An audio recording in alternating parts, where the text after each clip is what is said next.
అందరికీ నమస్కారం. ఈ రోజు మన ముఖ్య అతిథులు గౌరవనీయులు ముఖ్యమంత్రి వర్యులు ఆయన టెక్నాలజీ అంటే చంద్రబాబు గారు, చంద్రబాబు గారు అంటేనే టెక్నాలజీ కాబట్టి బాబు గారు ఇప్పుడు మొదలు పెడతారు. మొదలు పెట్టండి మీ సొల్లు బాబు గారు.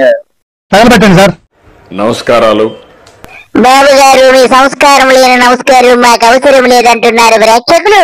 అయినా మీరు టెక్నాలజీలో పెద్ద తోపు అంటే కదా, మీ తోపు చేష్టలన్నీ ఒక్కసారి మాకు ఆవిష్కరించండి.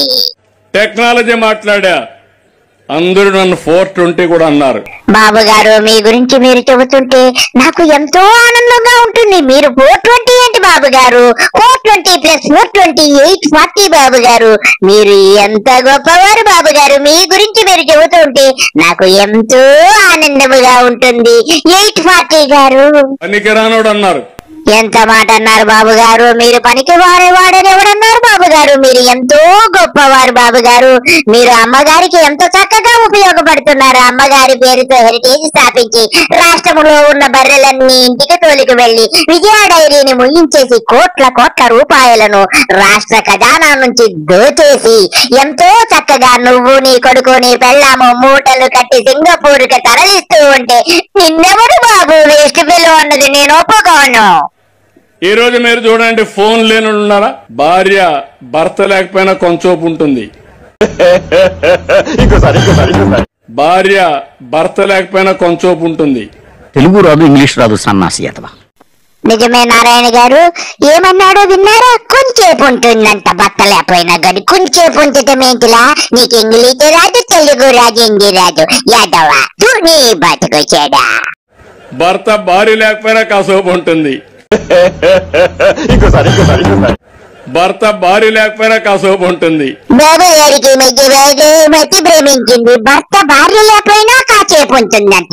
అదేంటో భర్త భార్య లేకపోయినా కట్టేపు ఎందుకుంటాదిరా? పుంలింగము స్త్రీలింగము ఏ లింగము తెలియకుండా మమ్మల్ని ఎందుకు రా దొబ్బుతున్నావు? కొడుకు తండ్రి దగ్గర రాకుండా ఉంటాడు, కానీ సెల్ ఫోన్ మాత్రం అందరికి కావాలా. చంద్రబాబు గారు ఏమన్నారు? సెల్ ఫోన్ లేకపోతే ఉండలేకపోతున్నారా? సెల్ ఫోన్ నువ్వు కనిపెట్టావా? నీ అమ్మ మొగుడు కనిపెట్టాడు? ఎవడు కనిపెట్టాడు? ఖర్జూరం నాయుడు గారు కనిపెట్టాడా?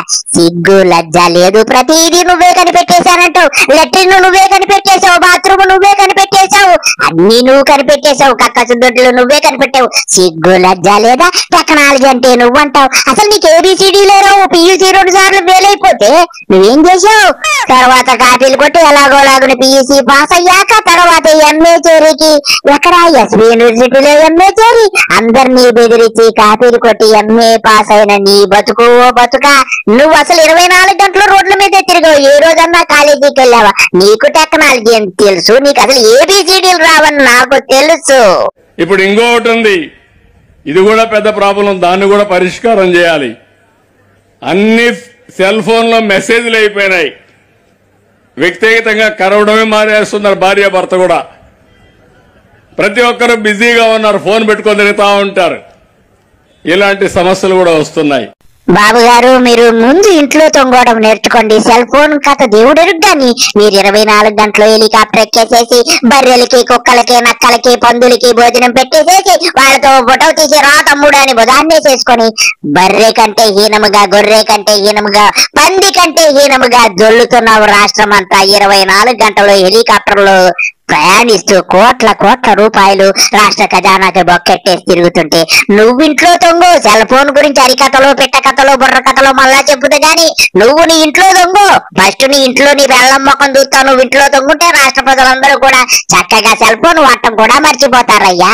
బాబు గారు ఇక మీరు హైదరాబాద్ బిర్యానీని ఎలా ప్రమోట్ చేశారు? మీ గొప్పలు చెప్పుకోండి. మీ సొల్లు కబుర్లు వినడానికి సిద్ధముగా ఉన్నాము. హైదరాబాద్ బిర్యానీని కూడా ప్రమోట్ చేశాం. ప్రపంచం మొత్తం హైదరాబాద్ బిర్యానీ అంటే దానికి ఒక ఛామ్ క్రియేట్ చేసే పరిస్థితికి వచ్చామంటే కాఫీ నేనే ప్రమోట్ చేశాను, వచ్చిన వాళ్ళందరికి ఇచ్చాను. బాబు గారు మీరు మీరు కడుపుకు అన్నం తింటున్నారా, శుద్ధం తింటున్నారా? బిర్యానీ నువ్వే తయారు చేస్తావు, హైదరాబాద్ లో నువ్వే ప్రమోట్ చేస్తావు, అరకు కాఫీ కూడా నువ్వే పండించి ప్రమోట్ చేస్తావా? మనిషి జన్మ కాదా బాబు గారు? మీది నాకు అర్థం కావడం లేదు. ఇకపోతే చింతకాయ గాడు వచ్చాడు. చింతకాయ గాడు ఈ మధ్య గోవా వెళ్ళాడట. అక్కడందరూ జంటలుగా వచ్చి గోవా బీచ్ లో కూర్చొని చక్కగా మందు కొడుతున్నారట. వీడికి కూడా అలాగా కొట్టాలని ఎంతో ఇష్టమట. కానీ విశాఖపట్నంలో అలాగే మందు కొట్టడానికి బీచ్ లో అంగీకరించదట. పెళ్ళాము మొగుడు ఎంచక్క మందు తాగుతుంటే వీడికి ఎంతో ఇష్టమట. వీడు సొల్లు కబుర్లు ఒక్కసారి విందాము, చెప్పరా చింతకాయి? విశాఖపట్నం రిస్ట్రిక్షన్స్ గోవాలో లేవు. మనం గోవాలో లేము, అశోక్ గంగోత్సవం చూడడానికి మొత్తం టూరిస్ట్ ఉంది అక్కడ ఉన్నది. హైదరాబాద్ నుంచి అందరూ అక్కడ ఉన్నారు. ఎక్కడి నుంచో భార్య భర్త ఫ్యామిలీ వచ్చి బీచ్లు పోయి టీ తాగుతారండి. టీ తాగడానికి వస్తారండి ఎక్కడి నుంచో. సరదాగా భార్య భర్త కూర్చొని బీచ్లో కూర్చొని భర్త రెండు పెగ్గలేస్తాడు, ఈవిడేమో ఐస్ క్రీమ్ తిరుగుతాడు, హ్యాపీగా ఎంజాయ్ చేయాలి. అది ఏమీ లేకుండా వచ్చేయండి ఎవరు వస్తారు? టూరిజం ఎవరైనా వస్తారండి? అన్నారు కదండి ఈ యొక్క చింతకాయ గారి మాటలు. వీడి బతుకొచ్చాడా? ఈడు రాష్ట్రానికి అసెంబ్లీ స్పీకర్ అని చెప్పుకోవడానికి ఆంధ్ర రాష్ట్ర ప్రజలెల్లరూ సిగ్గుతో తల ఉంచుకుంటున్నాడు. వీడు నోరు తెరిస్తే బూతులు. వీడి మనిషి జన్మ కాదా? అసలు వీడి స్పీకరా లేక బ్రోకరా అని చెప్పి యావత్ రాష్ట్ర ప్రజలందరూ అంటున్నారు. ఇంతకంటే నీచమైనోడు ఈ తెలుగుదేశంలో ఇలాంటి లుచ్చాగాళ్ళందరూ ఉండబట్టే ఈ రాష్ట్రం అధోగతి పాలైపోయింది. ఇంతకంటే ఏమి చెప్పలేము. బాబు గారికి ఎప్పుడు ముడుతుందో ఏమో. అందరికీ నమస్కారము. బాయ్.